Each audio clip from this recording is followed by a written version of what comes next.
तर बालेन्द्र शाहले के गर्ने हुकुमवासीलाई तह लगाउने कुरामा बालेन्द्र शाह र अनि हर्क साम्पाङ एक नै देखिन्छन्।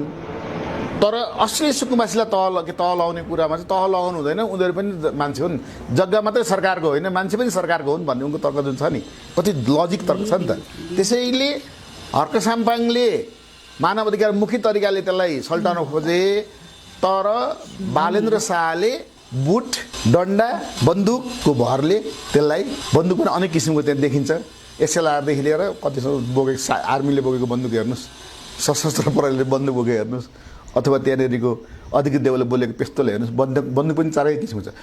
बालबालिकाको नजरमा त बन्दुक पर्नु हुँदैन क्या वास्तवमा, मलाई लाग्छ बाल अधिकारको त्यो र त्यो उसले चाहिँ के भने प्रहरी जानै पर्दैन। आखिर प्रहरीले यसपालि मुठभेड गरेको छैन नि, थाहा छ नि तपाईँलाई।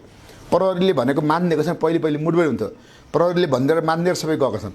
किन भन्दाखेरि पहिले पो उकास्ती नेताहरूले आएर एमालेको